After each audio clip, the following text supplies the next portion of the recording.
Hello, it's Howard Vell with another couch interview, and today I'm with Caroline Woodward.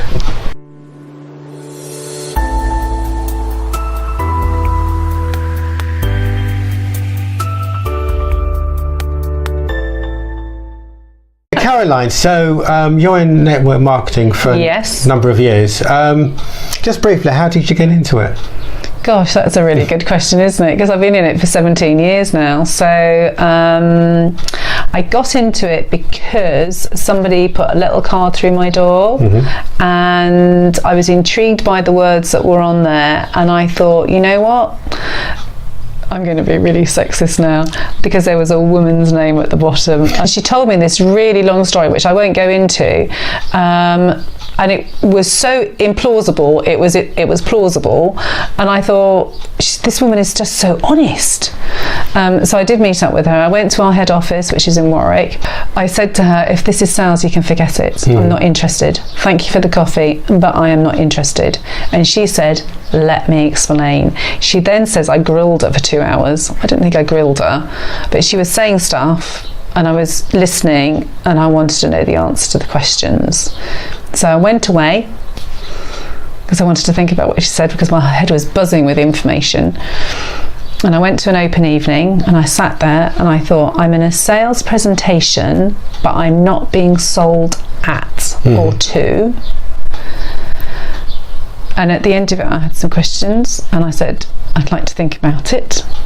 And I went away and I said to my husband, I think it's really interesting. I can understand the concept, I can see how it works, and I think I could do this. So I went to another open evening, and I went specifically to see whether they would put a form in front of me and go, sign here. And they didn't, because I watched again and I asked my questions and I said I'd like to think about it, and I left. And when I got home I went, they're still not asking me to sign stuff. They said there were no sales targets, it's all relaxed. And I said, and they've been true to their word. And I phoned Bridget up the next day and said, right, I want to do it. And I thought, you know what, I'm going to do this, and I'm going to do it as well as I can. And that was 17 years ago. 17 years. 17 years I've been in the business. You've seen a lot of changes, and I think there's a lot of misconception with network marketing, MLM, whichever way you want to call it. So let's say how you got into it. And obviously, you were determined to make it a success. I suspect the early days were difficult. They were interesting, actually. They were interesting in the fact that we did a couple of events at my house. So Bridget came along and she did one, then I did the next one and she sat in and helped, and then I kind of went solo on that. But what was really interesting was I was really surprised at just how interested people were in the products. In fact, actually, the very next day after I joined Forever and I got my box, I remember my son was only 3 at the time. The mums and I, we went out for lunch with the kids, and we were standing there talking while they were in the play ballpark or whatever. And I said to them, I've done the maddest thing. And they said, what have you done? I said, I've joined this business. I don't really understand what it's about, but I understand the concept a bit. And they said, what's the name of the company? And I went, Forever Living Products. And 2 of them went, can we buy some products off you then? We've moved up from London, we've lost contact with the person we bought the products from, and we need your products because they're brilliant. And I remember going, maybe I haven't been so mad.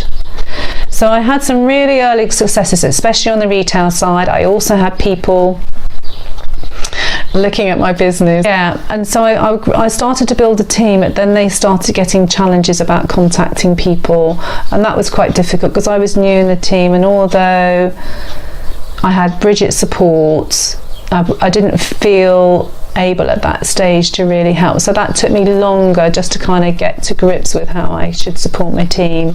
So I kind of went really well, and then I kind of came down a bit with a bit of a bump, but then I went, right, okay then, I know I can do this. So I wouldn't give up after 3 months being in a job. So I know I'm self-employed, but let's see, I've got to just find out how I can make this work in a comfortable way for me and the people that I'm talking to. I think what it is, you're the messenger. You just present what the products are, and then people will see the enthusiasm that you give and the support. I think the thing is if you know, it sounds so trite, doesn't it? But if you love what you do, then that comes over. But also, because of the structure of our business, because I'm not on any sales targets, so when I'm sitting down having a coffee with somebody, and like I was the other day, this woman that I know locally, her eyes were so red, Howard. They were so red from, anyway. And I just said, look, I do have a product that can help that. I said, but I've got no idea if it's going to work for you, but if you want to, you can try it. We've got a money-backed guarantee, and I'll keep in contact with you. And so I saw her on Friday. I've actually just sent her another email just saying how you're getting on, because that's how we're communicating. And because I have no idea whether it's going to work for her or not. Yeah. So I know that it's worked for other people, but I don't know if it's going to work for her. So I think it for me, and if she'd said no, I'm fine, I'd have gone, that's fine. I wouldn't have gone, oh my goodness, somebody doesn't want to buy a product from me, because I just think for me it's all about choice. You know, if you go, you know, Stratford upon Avon isn't far away from us. If you go up that high street, you've got numerous choices of places to buy dresses, suits, whatever, and people are just making a choice. So they're making a choice at that moment in time as to whether they want to buy a product from me, join my business, or even have a conversation about my business, or just have a coffee with me. That's all they're doing. And I don't get upset if none of those is an option for them, because I just think that's where they are at the time. Yeah. Why you? What can you do that somebody else may not be able to? Right. Well, what I do, anybody else can do, but they don't tend to do it. And I think what can happen is when people join network marketing companies, multi-level marketing, whatever you want to call it, they suddenly feel they have to change personality. And I think that, and I know I've done that, so the reason I say that is because I've done it and I've seen other people do it. So one of the reasons people don't want to look at network marketing is because they don't want to become pushy salespeople. They suddenly become pushy salespeople, and it's completely out of character. So therefore, you know those when you're watching a film and it's slightly out of sync with the voice and the lips, that for me is what's happening there, is that somebody is uncomfortable about pushing it, and therefore they feel uncomfortable, and the person they're talking to feels uncomfortable. So what I believe I do is I call them adult conversations, where I respect what the other person's doing, where they are at any moment in time in their life. If they wish to have a conversation with me, they do. If they don't, we don't. So for instance, somebody has recently joined my team this year. I met her, funnily enough, in Costa Coffee in Stratford. I think I helped her with her bags to get to the chair. I think that's what I did. We got into conversation. For some reason we swapped telephone numbers. I can't remember because it was 7 years ago. She's got this beautiful dog. We used to go for a walk. We used to go for a glass of wine. I kept in contact with her. We spoke about the business. I showed her the business because she gave me permission, and that's the other important thing. I don't just show people the business without asking permission, and that's another thing people do, is they just go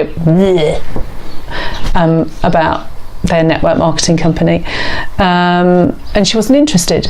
7 years later, she's joined my business, but she's joined when the timing is right for her.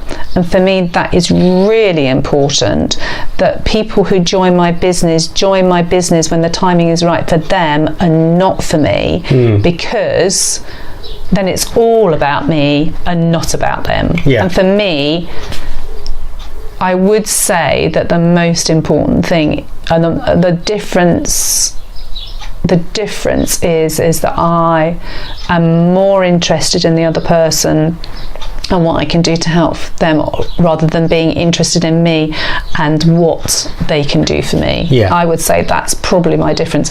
But everybody can do that, but they don't. No. Which is a shame, really. Yeah, it is. So 17 years, you've built up a sizable and successful team I'm in very that time. Fortunate. You must have some success stories. Yes, I do. I have some interesting success stories, actually, because I think the success stories that I have are when I see we talk about light bulbs. It's when somebody's eyes light up, actually, and they because I talk to people and generally they join my business because they have a challenge somewhere in their life. It could be that they're not enjoying their work. It could be they're on maternity leave, either with their first or their second, and they're not wanting to go back to work because, you know, when you have a baby, there is something, for the majority of us, that just changes. There's all sorts of reasons why people are challenged. And they kind of have that rabbit in the headlights look, is the best way I can describe it. You can see there's something again missing. And when I work with them and just show them that Joy Forever was because they felt there was more to life than what they had, and they feel there's more that they can achieve. But when you see their eyes change and they kind of get that sparkly kind of I can do this look, it is the best thing. With successes, I've had mums who have been able to stay at home and be mothers and earn some decent money. I've had people that have been in teaching.